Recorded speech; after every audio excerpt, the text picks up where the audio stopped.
Hiya, Plastic Gretchen. Hiya, Fake Mike. You want to go for a ride? Sure, boss. Jump in. I'm a Barbie girl in the Barbie world.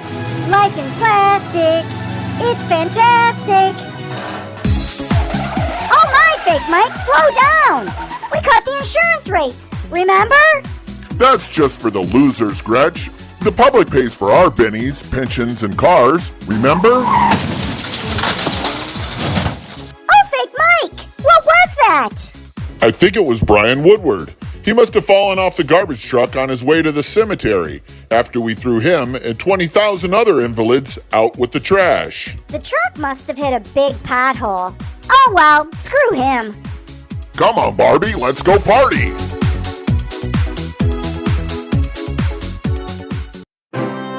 Live from downtown Detroit, it's No BS News Hour with my main man, Charlie.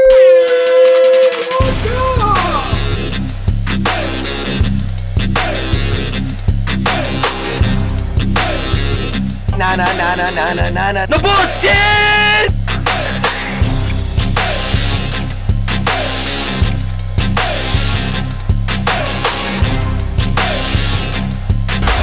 It's just it breaking news. No more bullshit. No more bullshit.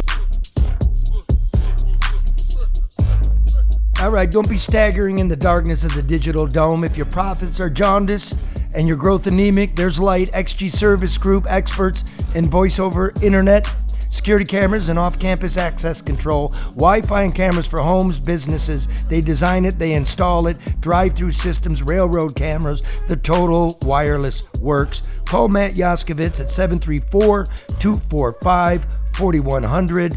XG Service Group, mention No Bullshit News Hour and receive 15% off. And how many times do I have to tell you? Legacy Partners Insurance won't let you overpay. They keep an eye on your rates and continually shop all carriers to make sure you have the best insurance. If you haven't called them this year, then call them now, and you'll probably end up being pissed because you're overpaying. Legacy Partner Insurance, 586-209-4106, or go to legacypartnersins.com. Now, Trump's in court, Biden's in trouble, and we've got Anthony Scaramucci. Plus, our friend Bryan is dead. I went to see Barbie. My friend Karen went to Chicago. She won't tell us why. And Red looks back at his time at the Normandy. Now here's a little taste. And on the other side of this, the Mooch is waiting. So now that I'm at my new spot, I done had some privacy, and I've had time to reflect on my time at the Normandy. The good, the bad, all the different people I met. Then go into it from there. Yes, ma'am. Did you give me your phone number once? Look at us. Look at that. Did you know that with Hall Financial's new Easy Start program, you can lock your mortgage rate 2% below the current market? If you were to purchase a $250,000 home with 5% down, instead of paying $1,600 per month, you only pay $1,300 per month, saving you almost $4,000 a year. See if Easy Start is a fit for you. Get started now at 866-CALL-HALL or go to callhallfirst.com. I'm gonna swap out to a t-shirt like you, is that cool? Perfect. Okay. Here we go. Just coming off the air. Love this guy. How come, like, are you in the bedroom? Are you naked? Not quite in the bedroom, but I am. If you want the visual, I'm naked from the waist down. What the fuck's that? Just remember, you want to hear my pronouns, Charlie? Yeah. Because I changed them, you know what I mean? After I realized we were allowed to change them. You want to hear them? Yeah. I'm a lesbian from the neck up, and I'm black from the waist down. And what do you call that man bod in the middle? Well, that's I'm a candidate for breast reduction. What can I tell you? That card's it's a full-on trophy husband bod, okay? Yeah, it's called Scaramucci. All right, I'm ready to go now. Thank you for having me. Donald the Don Trump indicted again. Slippery Joe Biden now claiming he's just a weatherman. Washington, D.C. is a rutted field of jackholes running wild. So I'm thinking, what insider knows the players? Who do I know who knows the Beltway a-holes? Anthony Scaramucci, that's who. The Mooch was Trump's White House. You're like bleeping yourself. Okay, I'm like more profane than you. I'm going to tone it down here. Right, go ahead, Troll. The Mooch was Trump's White House communications director for a whole 10 days.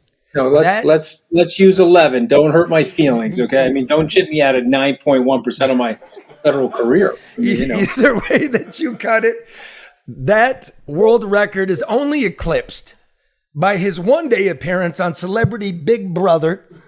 We'll get to that conspiracy after we get to the latest. Now, Mooch, Trump, he's facing 3 more federal charges for conspiracy and 1 for obstruction for his lust to remain in power.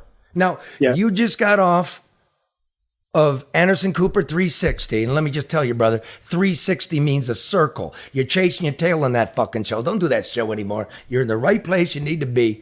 You, sir, tweeted today 3 arrests, a 4th on the way.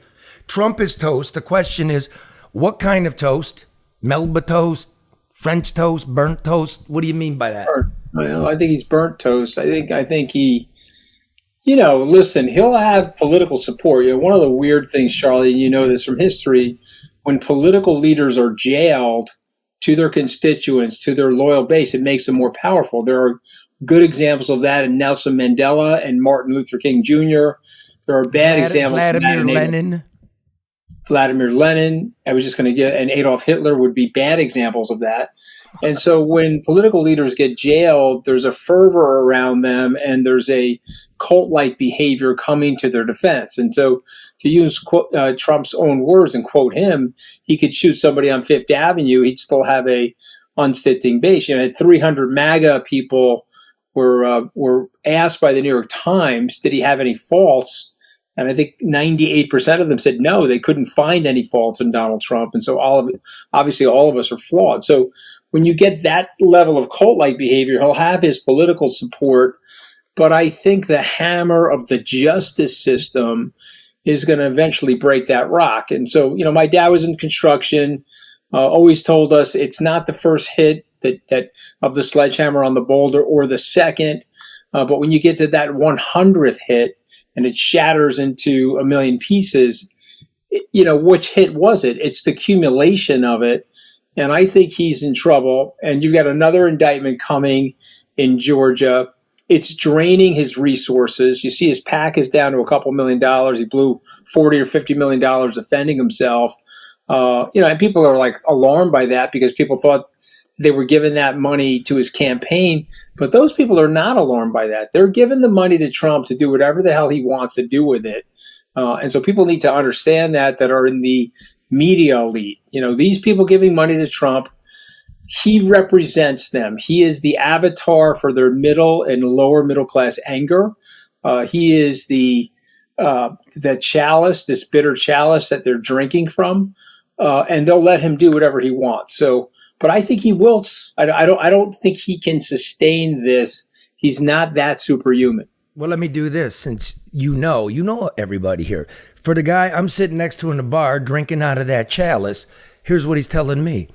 Those thousands of swings on the rock, that was a coordinated plan to beat the guy into pieces and take him out. Would you agree with that? Or did Trump bring it on himself, or a combination of both? Well, I think it's look, I want to be fair and I want to be objective. I think it's a combination of both.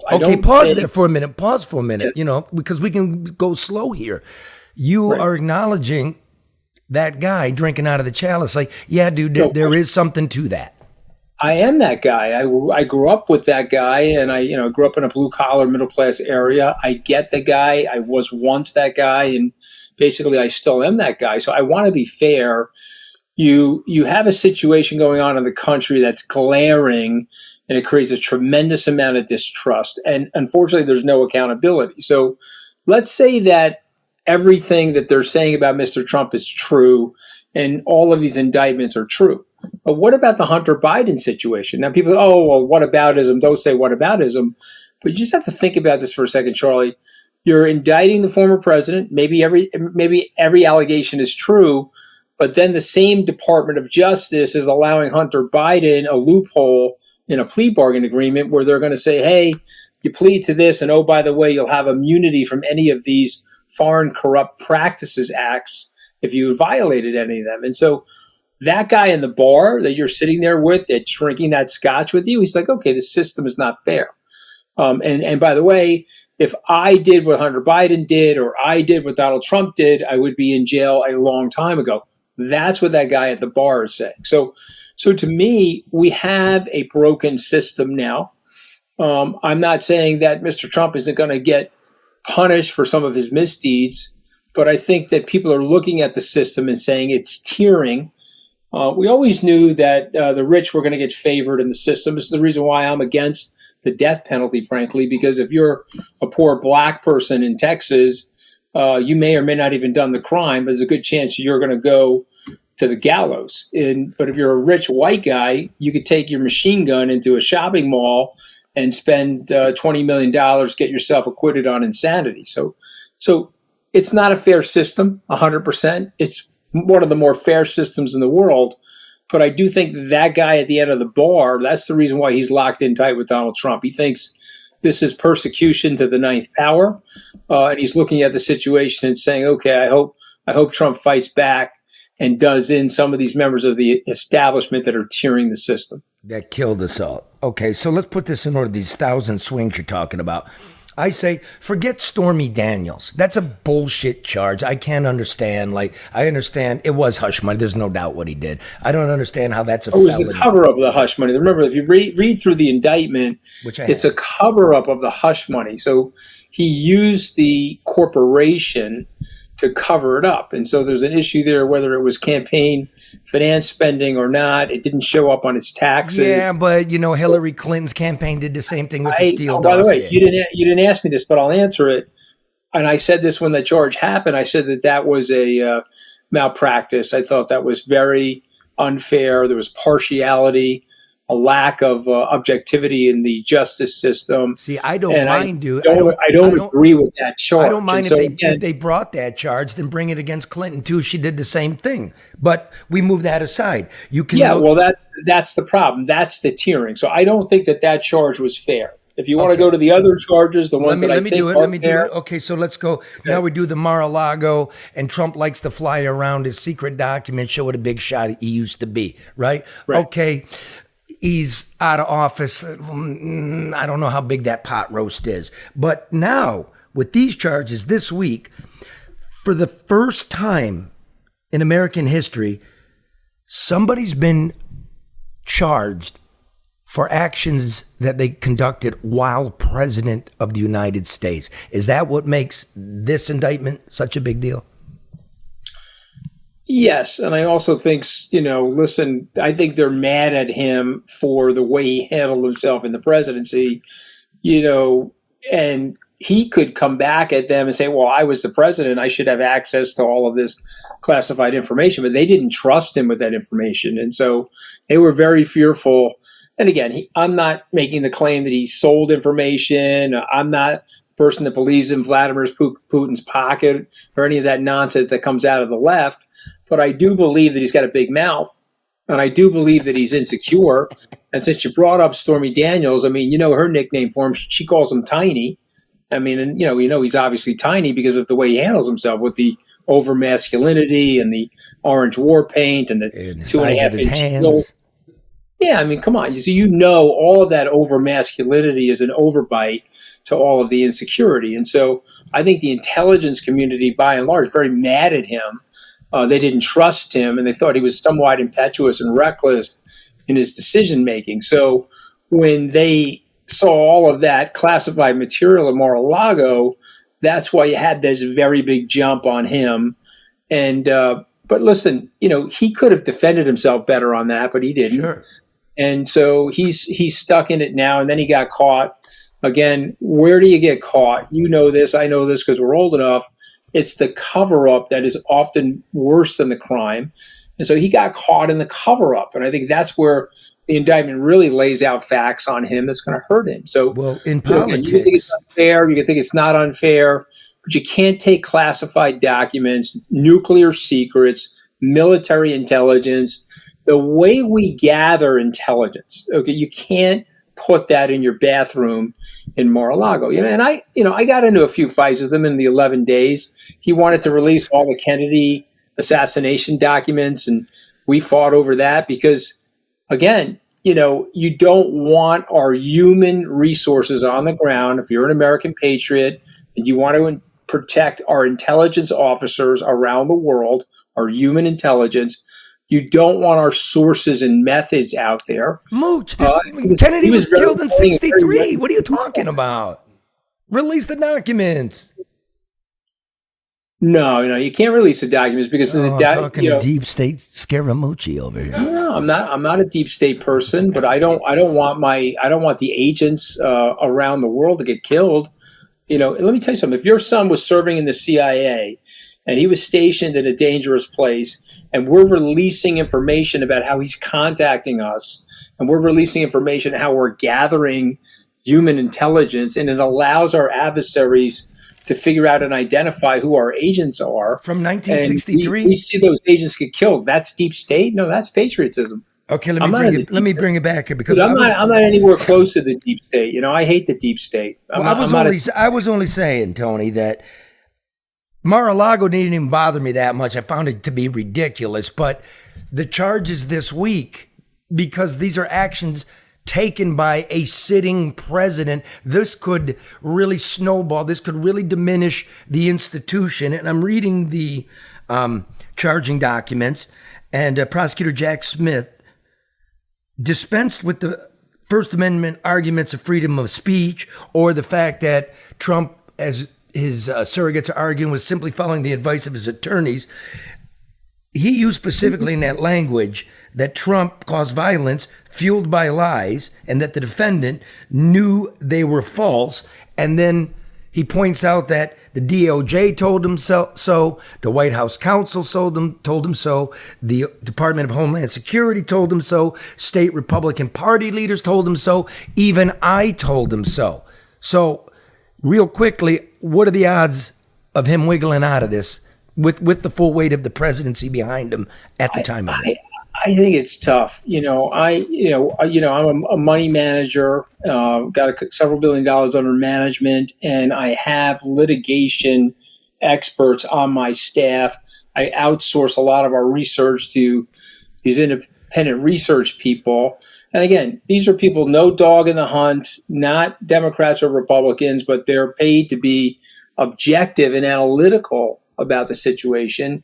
And if you look at those 3 indictments plus the obstruction, so let's call it 4 charges, the threshold, remember, it's beyond a reasonable doubt. Yeah.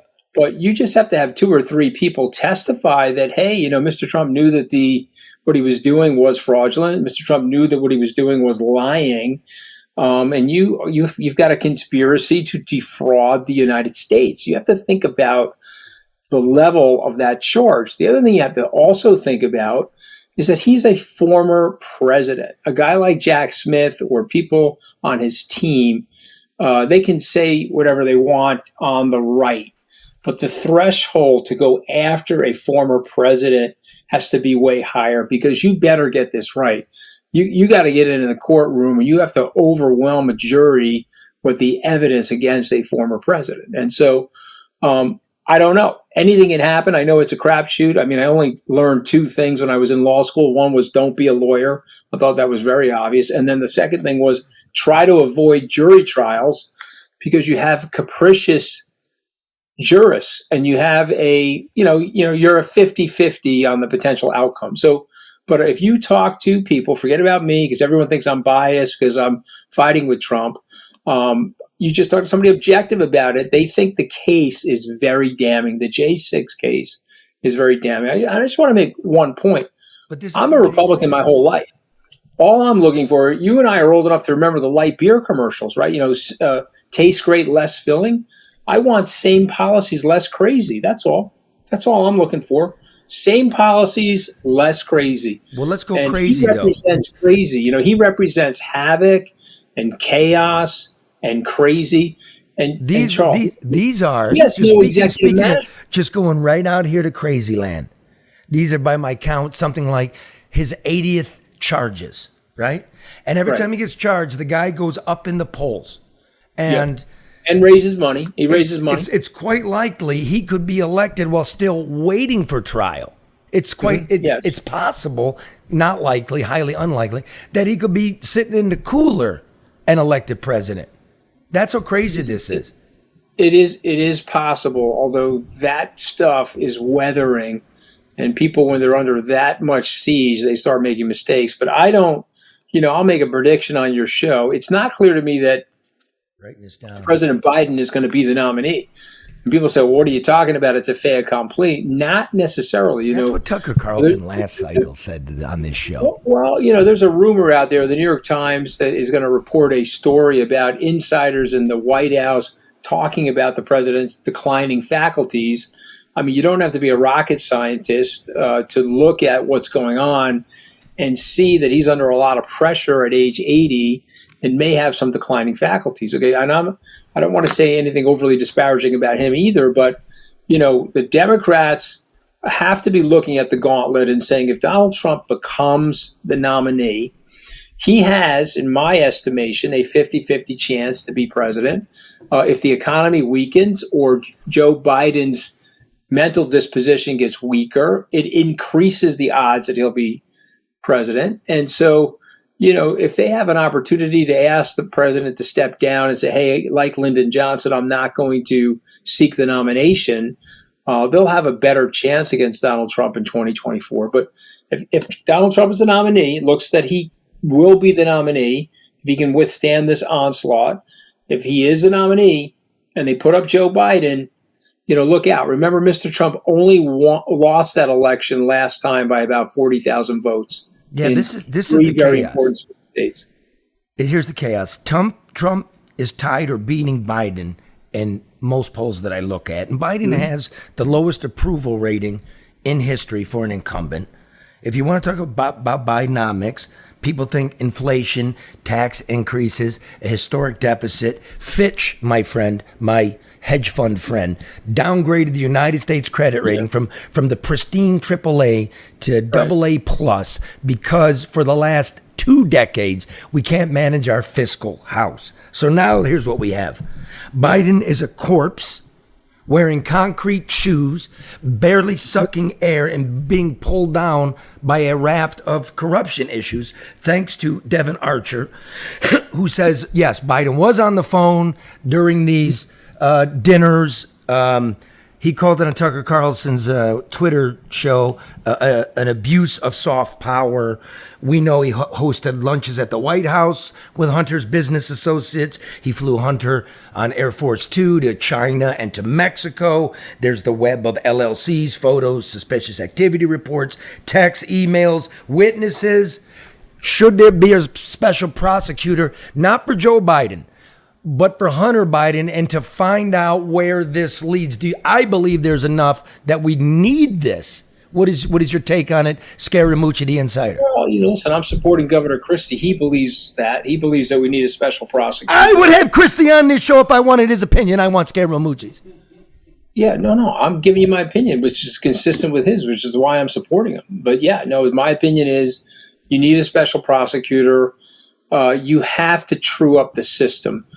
People think, a very large group of people think that it's a 2-tier lack of impartiality system now, and you need a special prosecutor to let people know that you're going to true this thing up. And so, again, I don't want to be overly cynical, but, these House of Representative members, you talk about being a hedge fund guy, these people in the House, they had better track records in the stock market than any hedge fund that I've ever seen. Mm-hmm. You got hedge fund managers that own sports teams worth $20+ billion, and you've got members of the House of Representatives outperforming them every single year.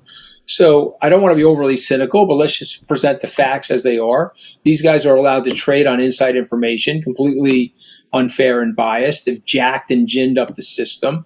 They didn't have to take the vaccine, by the way, if they didn't want to. They had all these different loopholes in the stupid thing. And so, all right, you tell me, is that a fair system? Or does the guy at the end of the bar who's having that scotch with you say, wow, this system's really run amok? The system my grandfather grew up in, while there may have been some corruption, it wasn't this unfair. I'm Grace Karros, and I'm third generation of American Coney Island. People say Detroit's a comeback city. I say, where you been? We've been here for over 100 years. My family's been here on the same corner, serving our famous proprietary American Coney Island hot dog. So like always, we're keeping things fresh, updated, and new. We'd love to have you come downtown and visit us, but if you can't, you can always go to AmericanConeyIsland.com, order a Coney kit, get it delivered fresh right to your door.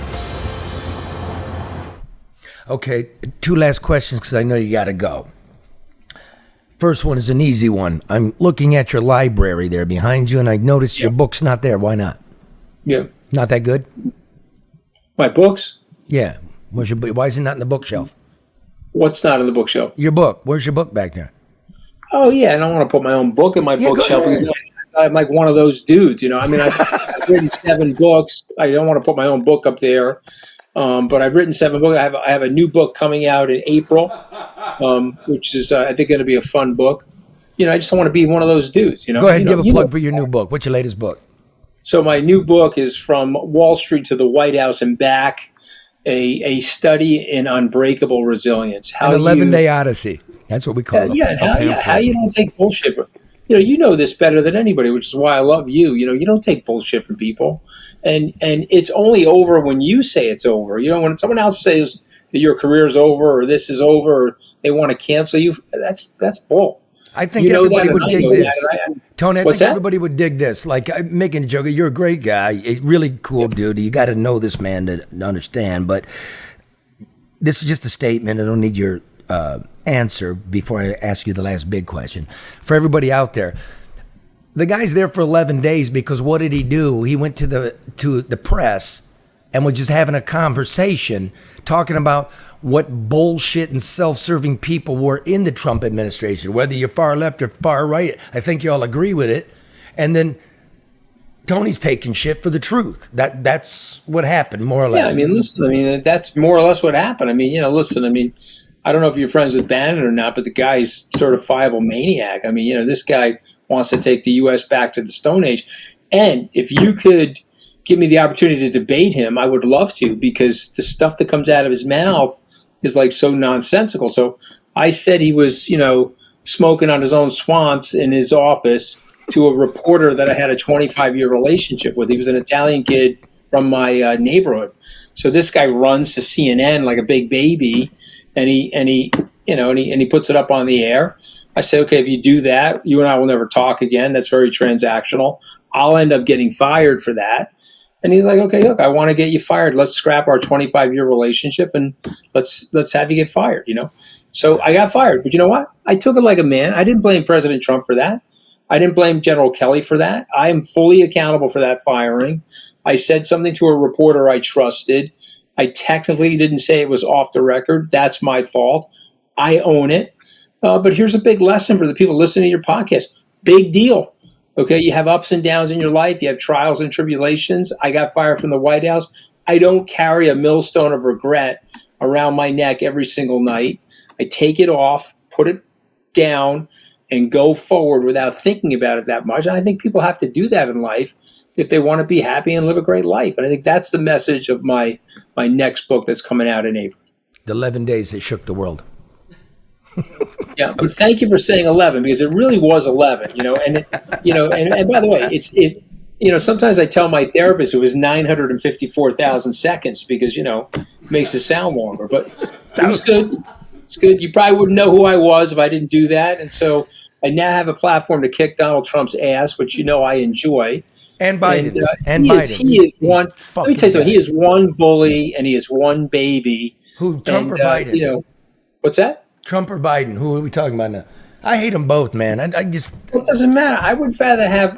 But Biden, it's like weekend at Biden's. It's like half the body's full of formaldehyde. You know what I mean? So I would rather have him because at least he's not going to do too much damage. Trump is like the orange wrecking ball. You know what I'm saying? This guy doesn't give a shit about the democracy. He'll blow the thing to pieces. So Okay, if it's those two guys, I'll be working for Joe. And, he's probably got 5 good hours a day now at age 80, but that's fine. It's better than working for the lunatic, man. See, Charlie, I work for the guy. I know how crazy he is. He has no executive management skills, and he's a very reckless, very self-serving guy. Why are you laughing, man? Because I'm telling you the truth. I'm telling you where it's at. That's why you laugh. It's like formaldehyde. Half formaldehyde. I didn't say the whole body. Half Okay. Finally, I don't know if you signed an NDA. I don't know if this would interfere with your security clearance, but go ahead. I would like tonight to lay the rest to the biggest conspiracy theory out there, namely you did one episode of Celebrity Big Brother, and the truth here now, please make some news. What did you do? Murder? No. First of all, I did 4 episodes. Okay, Wait, why are you holding up 5 fingers? And I lived in the Big Brother house for 9 days. They came to me with the contract. They told me I had to live in the house for 28 days. I'm running a multiple $billion-dollar asset management firm. I told CBS, listen, I'm very sorry, I can't do that. I got to work. Plus, I'm flying to the World Economic Forum to make a speech. I can't miss that. So I'm sorry. They then came back to me and they said, okay, listen, what about 9 days? And what about if we made you a plot twist in the story where people thought you were like a real contestant, but you bail on everybody after the 9th day? Would you be willing to do that? And I said, sure. And so that's what happened. And so, people can make up whatever they want. See, what's happening in our society now, everybody's got a news platform. Everybody's got a Twitter feed or a Threads feed, and they just make shit up. And, I had a contract for 9 days. I fulfilled the contract. I left after the 9th day. And I had a lot of fun in the house. But you know where I had more fun? And you would be great at this, by the way. I went on Special Forces, the Fox show last year, and I was in the Jordanian desert with Mike Piazza and Danny Amendola, Dwight Howard from the Lakers, and they had us jumping out of helicopters. They set our asses on fire. We were rappelling down the Tower of Aqaba, which is right on the southern tip of Jordan, off the Gulf of Aqaba. And so that was a blast, and I'm 59 now. I was 58 when I was doing it. I was hoping to get like a Geritol vitamin advertisement after that, but that didn't come to pass. But, look, that was great fun. So all this stuff wouldn't happen to me if I didn't get fired from the White House, Charlie. So I'm happy about it. So it didn't have anything to do with Epstein's prosecutor. What's that? I said it didn't have anything. You didn't get an Epstein deal from CBS. Epstein deal? No. Yeah, like you thank God I wasn't famous or rich enough for that guy. When he was riding high in New York, he preyed on everybody. Thank God I was off the radar screen. Yeah, how did he prey on everybody, dude? Would he get him close and then learn shit about him and videotape him? I don't know. I don't know. But if you look at the list of people that had associations with him, they were targeted by him. That seems pretty obvious. Oh, wow. All right, we'll leave it at that, brother. Hey, listen, thanks for really cutting some time out. I know you're really busy. No, listen, I appreciate you moving this for me. You're terrific. I'd love to come back on. I love the questions. And next time I come back on, I'm going to be holding my book up, just like this, the whole time. And we'll post it on his website. All right, brother. All right, thanks, you man. well, Charlie. Thank you, brother. Bye. Bye. This message of Uplift is brought to you by business and personal wealth advisor Luke Nowacki, who reminds you that what does it profit a man to gain the whole world, but never enter the kingdom of God? But while you're waiting, Nowacki wants you to remember that overreaction is not a sound financial strategy. So call Luke Nowacki at 248-663-4748 for sound financial advice. I'm just going to tell you, man, I was talking to Luke by Electronic Stuff, and keep your eye on price to earnings and corporate profits when you're thinking about the stock market. I'm just going to say that. You were awfully quiet during that Scaramucci interview. You know, that was a great interview, Charlie. I mean, it really was. I really appreciate his candidness throughout. And it's kind of like, you know, you looking in the mirror a little bit in terms of the kind of stuff he was saying, because he's telling you things that most people may know but would never admit, and that we're all confused and screwed. I think that was it, but he was good. And where to go? I don't know. I don't think anybody knows, Charlie. I mean, obviously I know the guy, and you're looking for a person that has some stature in the sense that he's been there. He's not just an asshole on TV talking from the edges, right? Real guy. But he's knowledgeable. He had personality. I mean, he was. I don't want to say entertaining, but I mean he was entertaining. He was. But he wasn't boring. But at the same time, his the humor that he injected didn't compromise what he was bringing to the table. Oh, but you know, like we're talking about the Twitter land. The right's gonna hate him. He's a loser. He's washed up. Fuck you. He was telling the truth, and the left is like you're part of that machine. Exactly. But he talked about, you know, when people went to jail, how it elevated their interest in the whole thing, and that will do just that for Trump. All of this is going to do that. He talked about how had he not been fired from the White House, he would not have been elevated or catapulted to those things that he was able to do. That was another truth. You know, the Epstein thing, that's another conversation, but you know. I know, you know, we have a few drinks, so tell us the fucking truth about it, you know what I mean? But what I didn't ask him was, did you know, because he doesn't like Trump, you can see, you hear what he said, the little fingers, the masculinity, the orange war paint, all that. Did you know that before? Because of course he did. Of course he did. Because that's a New York hedge fund guy, right? You knew, so why'd you take the job? That's a good question, Charlie. Ask him that the next time. I already know the answer, Mooch, if you're listening. I know the answer. And what is it? Being there, man. It's an aphrodisiac. Yeah, it's power. Being there. People are addicted to power. So I would agree with that. And even if he knew it, maybe he had an idea, but him working with him for those extensive period of time that he was in the White House just validated it. Yeah, you know? Like the 11 days that shook the earth, Scaramucci. Yeah, 954,000 seconds. But can you imagine what he saw and was exposed to even in those 11 days, given given Trump's agenda and what he was doing and how he moved. So and the douchebag that he's talking to. He's like, Bannon smokes his own schwanz. Let me say that again. Bannon smokes his own schwanz. And no, I'm not a friend of Bannon's. Right. Can stand what the guy's about, right? Yeah. But that reporter decided he's going to sell out a longtime guy he knows to get a click. That's horseshit. But that speaks to a lot of what we talk about in terms of what people do to try to gain access and try to be first and try to get a story. You want to know, do you know the name of the person that wrote that? No. Exactly. So it didn't work. Exactly. There you go. Put that on your resume. Yep. You know what I mean? Speaking of self-serving, power-hungry people, I hadn't planned on seeing the Barbie movie. I'm more of an Oppenheimer guy. But when the governor of Michigan carpet bombed social media with a barrage of TikTok videos portraying herself, where's my sign? Where is it?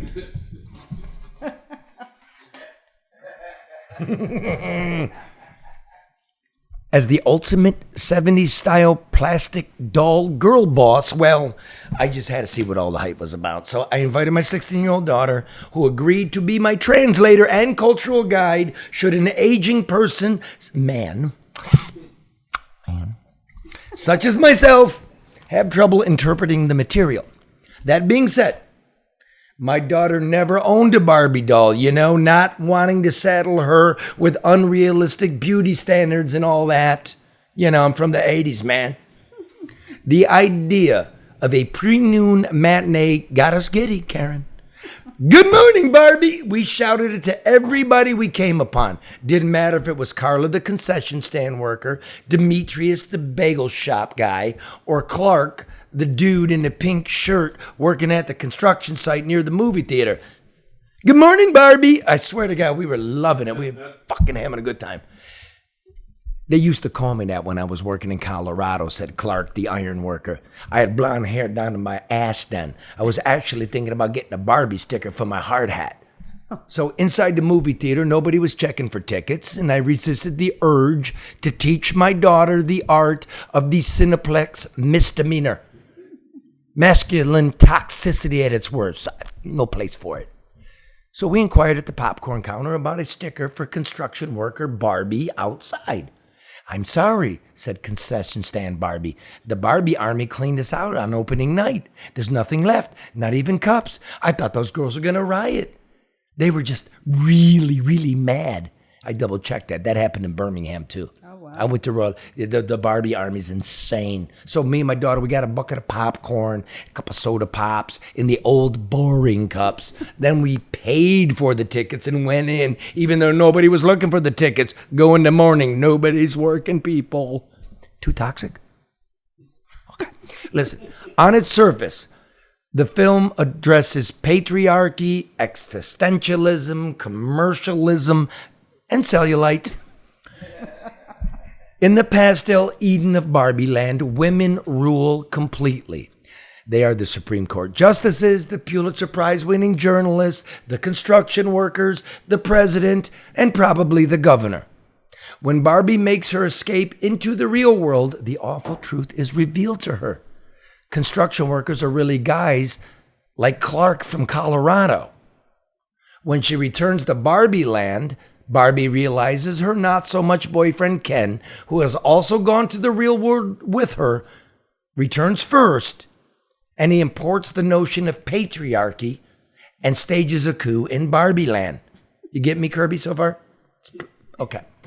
The movie gets weird. Now, hijinks ensue. I don't want to give away a whole movie. But hijinks ensue in Barbie Land before the plastic doll women are restored to their rightful perch atop the totem pole of power. Girls rule. The president, again, is a woman. Now the entourage of empty-headed Kens resume their vapid lives of mink stoles and ripped abs. After the Barbies have retaken control of government, a Ken doll asks for a seat on the Supreme Court. His request is denied, but he is offered a lesser judgeship with the suggestion that he may one day earn himself the top job, but will probably be getting paid 81 cents on the dollar if he does. There was also a trans Barbie. I wondered if the Barbies would let trans Barbie be president. And I wonder how they treat all the Kens if they all decided to transition to be trans Barbies. I wonder how they got away with suppressing the Ken vote and nobody got indicted. I wondered how Mattel Corporation could get away with any of this. A clever repackaging of a tired toy that promotes unrealistic body ideals into a modern-day symbol of feminine liberation. I know, I digress. The movie's a good fantasy, and I can see why Michigan's governor would lean in.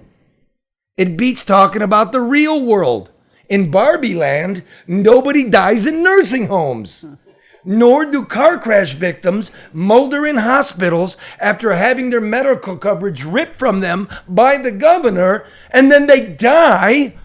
Rest in peace, Bryan, my friend.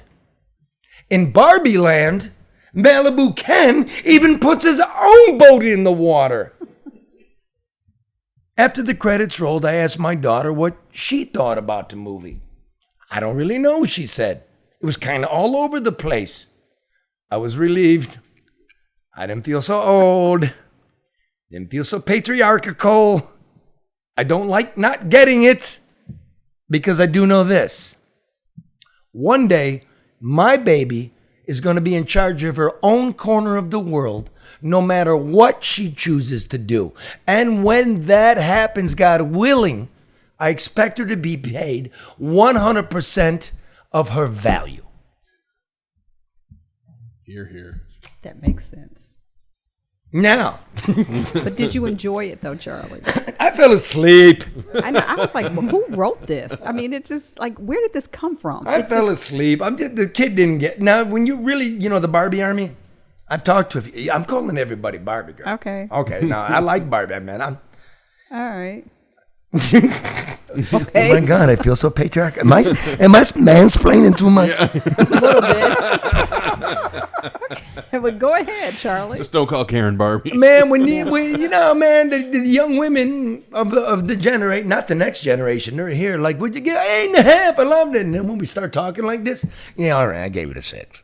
Yeah, I mean, where did it come from? Have you seen it yet? And I will not. Kirby, you gonna go see it? Maybe. Your mama doesn't want to go? No. I can't. How about Oppenheimer? Oh God, yeah. Do you know who that was? You don't know who Oppenheimer was? What? The dude, and it's always dudes, but there were female scientists there, and they should have their own movie. Mm-hmm. Can you imagine Barbie Oppenheimer? It's going to be unbelievable. That may work, Charlie. The bomb will be pink. Okay, Oppenheimer led the United States secret. What do you call it? Secret. The Manhattan Project. No, but the secret. Mission to build the secret atomic mission. bomb? Mm-hmm. Secret mission to build the atomic bomb before the Nazis could do it. And then, once they did it, it destroyed the man because the man realized what he had done. Yep. Because science is like, imagine a keg of beer and you can't get to it. And you build a spigot to tap it. And you tap it, and it all starts running out, and you don't know what to do.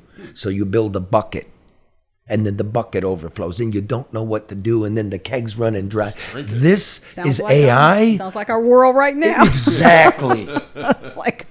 Exactly. That is a great movie. I can't recommend that enough. Really? Yeah, Oppenheimer, yeah. Did you see it? Yeah, obviously you did? Yeah, oh yeah. Who'd you take? Your daughter? Myself, all by myself. Yourself? 3 hours, loved it. Did you get high? Yeah, sure. You got high? Very peaceful. What time of day was it? 10:30, I think, in the morning. At night?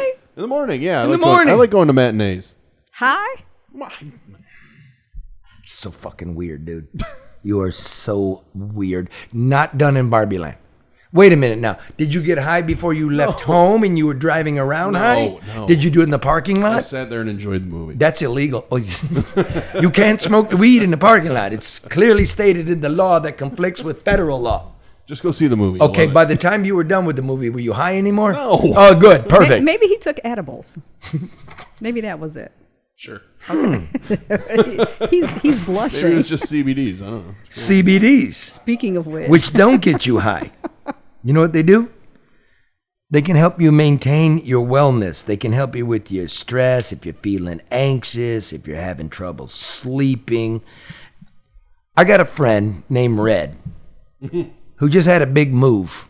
And he smokes the weed, but it's not the weed you want when you're there. If you have anxiety, stress issues, trouble sleeping. You know, Red likes this product. You like this product, Red? Yeah, pretty good. Yeah, pretty good. Pretty good. Look at that. Pretty good. Red, yeah. That's from Red. That's you can't get a better endorsement than that.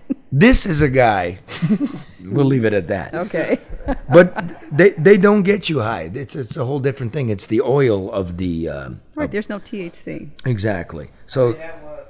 So look, you can go to What's the discount this week? You can go to Next Evo Naturals. They have stress or sleep complexes. Stay well this summer with smarter CBD from Next Evo Naturals. Go to nextevo.com/nobs. Get 25% off and a free bottle of premium pure CBD. Red would do it, but you don't have any money. I did get my free bottle though. Yeah, you got the free bottle. Yeah, it came. And are you looking at it? Did you take it? No, I told you I started taking the gummies for stress. And? Don't you think I'm a calmer person? Yeah. You kind of are, but I just thought it was Chicago. No, that wouldn't make you calm. Chicago would not make you. But you are. You feel really? I mean, it's not placebo. It's you know, it calms you down, and you don't even realize you're calm. That's calming. All right, listen. That's nextevo.com/ Karen's calm. There's your promo code. Yeah, fuck your promo code NextEvo. Karen's calm, man. That's all I got to say. Now, Karen, you went to Chicago. Yes. You're traveling all around the country, and you never tell us why. What difference does it make? Because it's no BS, man. Okay, but that isn't. So what? I mean, what are you doing? You're in Chicago. You're in Jamaica. You're in New Orleans. I mean, what's New going York. on? We've been to New York. New York. Yeah, I'm just trying to keep up with Kirby. She likes You've to got travel. like clientele, That too. or you're dying. No. Okay, try Jesus, to relive. Charlie? Oh my God, Kirby's eyes just went. Oh my God. Don't say that about Kirby. I'm sorry, Barbie. No, it doesn't matter. We went to Chicago. And she filed this report. Chicago is often compared to Detroit and used as an example of what it could be. It's a place I like to visit, so I took a drive there recently and thought this time I'd pay closer attention to a few of the similarities and differences. I figured I'd share about the cute robots in the boutique hotel or the armed security evident while shopping at my favorite stores, or maybe the new construction built here with private, not public dollars, or their mass transit system that easily moves people more than 2.5 miles, or perhaps the 3 tolls I had to pay just to get back home. But the standout and stark contrast for me was the sheer number of people everywhere, all day and night, everywhere. No special events, no manipulation of numbers, just movement, energy, population, people, like a real city should be, like Detroit could be, like Detroit should be, but isn't. Are you moving to Chicago? No. I'm not, but I'm telling you, Charlie, I mean, because when I first thought, you said, okay, capture something while I'm there. And I said, okay, well, we're going to stay in this place where art meets science and they have robots instead of, service staff. I said, oh, that'll be interesting. But then I thought about like all the armed security because they have so many smash and grabs in Chicago. You got to wait. They only let a certain number of people in the stores. Neiman Marcus has armed guards and canine units all throughout. And I said, that would be interesting. But then when I really thought about it, I said, no, people often compare, Detroit and Chicago, we're on the water and both old industrial cities. And they always say, Detroit could be like Chicago. No, Detroit should be like Detroit. But there are some things that I'm telling you, there are people everywhere. We were at dinner one night. You walk out, everybody's walking up and down the street. They're talking, they're eating ice cream. There are just tons of people. What? Okay, just one, because I know Okay. I think you're going to be writing a column about this. What's one thing we can do? Because, people bicker with us.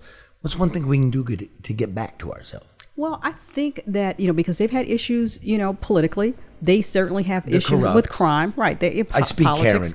Karen. Okay. Yeah. They're corrupt. Yeah. Right. And they have issues with crime. But the people that I spoke with talked about they have quality city services. There are amenities. And there's more than one thing than just the auto industry that, people can rely on. Like here, it's all centered around the big 3.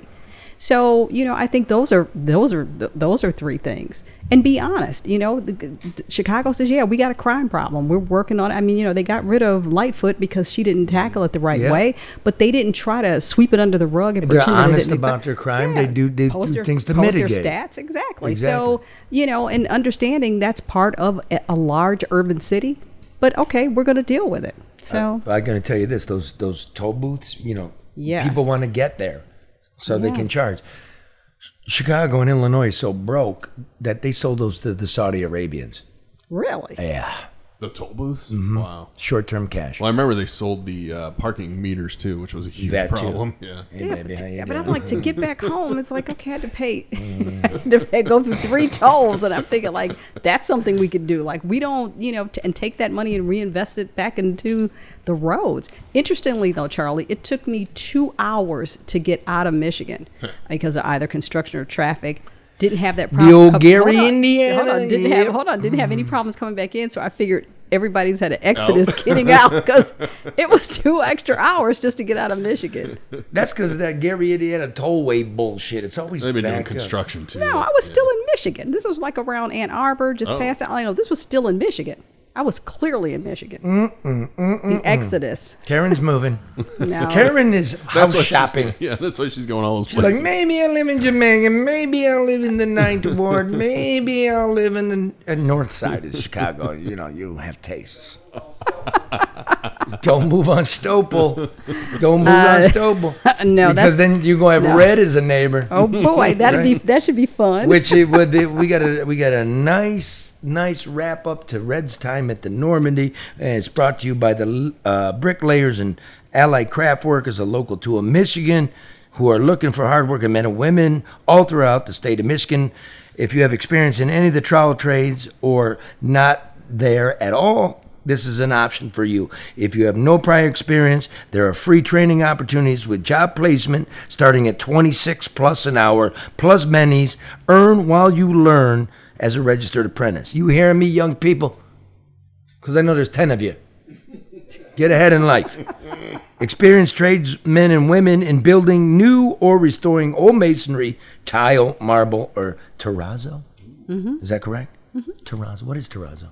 It's a tile. It's an expensive tile. Little pieces. Yeah. I think that isn't it like a mosaic kind of thing? That's what Mm-hmm. Mosaic work. Wow. Caulking or finishing concrete. Make anywhere between 26. What?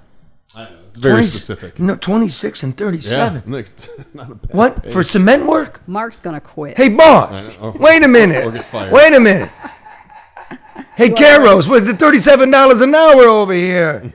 She said, go for it. All right, plus bennies. Wait a minute. I'm out of here. I'm out of here. 4 doors, pick one. That was her response. Hey, I still want to know if they're for hire. Listen, training workshops, certifications, a possibility of more. Referral and signing bonuses of $2,000 for journeymen and $1,000 for experienced apprentice is. Visit bricklayers.org to learn more about what Local 2 has to offer, or take the next step in building your future today, or get off your ass and get a career and come on, man, start working. You don't think this gravy train gonna last forever, do you? Jeez, old Pete. NADR. Red, brought to you by, get over here, Red. Come on, brother. What do we know about ADR? Experienced, competent, ethical, smart. Reduce your costs, increase your bottom line. ADR save clients millions in private and construction projects. ADR's, oh God, he's already smoking the weed. I told you to take the CBD, goddammit. That don't get you high. Don't have enough THC in there. Fuck CBD. That's just for your knees, bro. ADR consultants are experts in procurement, government compliance, and information technology. Get the job done right, on time, on budget. ADR consultants, 248-318-9424. What do we got coming up here, Red? Well, we're gonna wrap up this Normandy chapter of my life. Thank you. Okay, let's roll it. Are you sad? Trailers for sale or rent. Put me out the house on divorce for less for 50 cents. No phone, no food, no pet. Started from the bottom. Ain't got no cigarettes, but 2 hours of pushing broom by the 8x12 4-bedroom. I'm a man of means by no means. King of the road. Yeah, so now that I'm at my new spot, I done had some privacy. Nice and I've had time to reflect on my time at the Normandy. There's always new the good, the there. bad, all the different people I met. Then go into it from there. Yes, ma'am. Did you give me a phone number once? Look at us. Look at that. This mixture and blendage of people in a place that has a stereotype, and it's not even the stereotype that I thought it was gonna be.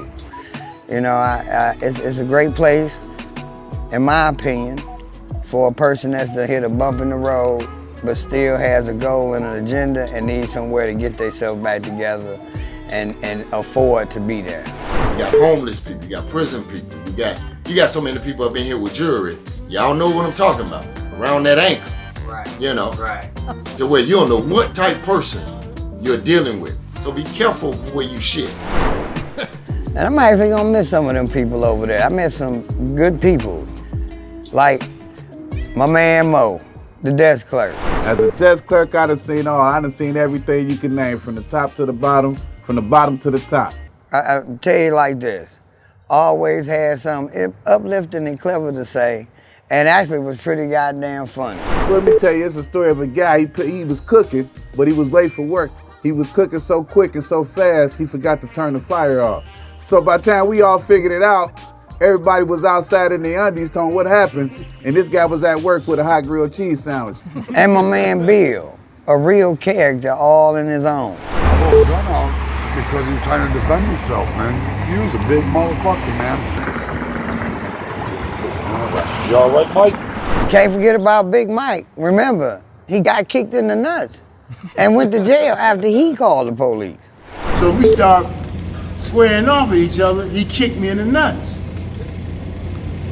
I said, hold on, man. I didn't show no weakness, but I was hurting, so I pulled my knife. Oh, you really out here. You pulled a knife on me. I said, you kicked me in the nuts. And I'll never forget the date nights. I mean, I made that happen. Date night, baby. Bam. We can laugh about it, you know, but when he pulled out that Italian cuisine, you gotta be kidding, right? Fettuccine Alfredo with white sauce, chicken, and broccoli. So fellas, if you think you need a lot of money, you need a tutorial on how to make a date night happen, you need to go check that out. Man, Merry Christmas to me. And who can forget Christmas at the Normandy? God damn it. God damn it. God damn it. I wish I had a real fucking silverware. Damn. And then there was times I didn't think I was gonna get out that motherfucker. I was kind of expecting to move in today. That's not gonna happen, is it? It's supposed to be 20% low income. I got my Section 8. I want me a damn penthouse in the skyscraper. And then it was those who liked me so much they wanted to be my roommates. Hey, let me ask you something, man. You got you think you can let me, chill here with you? Oh, no, fuck no. Text me, let me know you made it home safe. See you. What the fuck? So yeah, basically I can say the last year been a hell of an adventure. Like I said, met a lot of interesting people, seen a lot of interesting things. But I'm happy to be moving on to the next chapter. I can't actually shit on the Normandy because the Normandy didn't shit on me.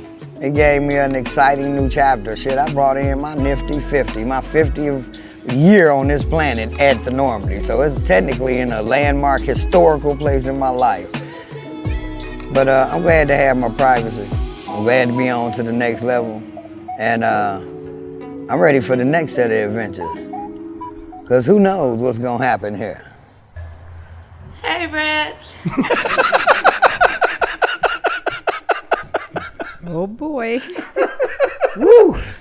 I refuse to watch that. I just want to be, dude. Let me just give a shout out to Byron Goggin, who definitely is. I don't even know what the guy's even doing in his town. I mean, he should be back in L.A. Yeah, that's the guy that does all our videos, right? You gotta see these. So you go to YouTube, put in Charlie LeDuff or No BS News Hour, right? Just do that, But that I'm gonna tell you, that was incredible. Byron, throughout this whole experience, because I was already stressed with the situation I was in, but Byron came in and he really helped keep me focused and guided. And in the end, I mean, just look at what the hell we got out of this.